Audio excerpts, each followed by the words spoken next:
मसाइल के हल के लिए दुनिया को बाहमी ताउन से चलना होगा। बिलावल भुट्टो जरदारी ने दुनिया के सामने पाकिस्तान का मौक़िफ़ पेश कर दिया। डेवोस में वर्ल्ड इकनॉमिक फोरम के इजलास में खारिजा ताल्लुकात पर सेमिनार के दौरान सिक्योरिटी और कोऑर्डिनेशन के मौजू पर खिताब करते हुए कहा, दुनिया को मौसमियाती तब्दीलियों समेत मुख्तलिफ चैलेंजेस का सामना है।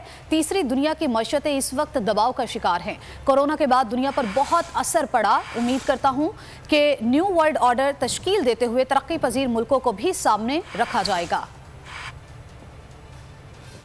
Democratic frameworks that are used to channel differences but reach consensus and conclusion are being stressed, fraught, undermined, rendered ineffective as a result of hyper-partisan, hyper-polarized politics at home. Here at WEF, I believe we're discussing, there's a lot of discussion about what the new world order will be, or how, even in the context of our new Helsinki, how do we work towards that new normative international order that allows us to address our differences and disputes as the civilized world.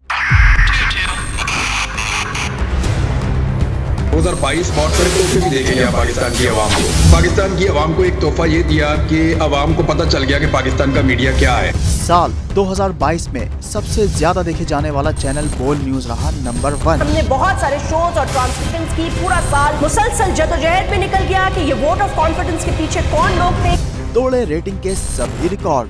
Social media पर भी सबसे ज्यादा तेजी से 2.4 billion views का संगे मील अबूर किया। Anchors को भी आवाम में सबसे ज्यादा मकबूलियत मिली और सोशल मीडिया पर भी बोल रहा सब पर भारी। सब्सक्राइब करें और बेल दबाएं ताकि कोई खबर रह न जाए।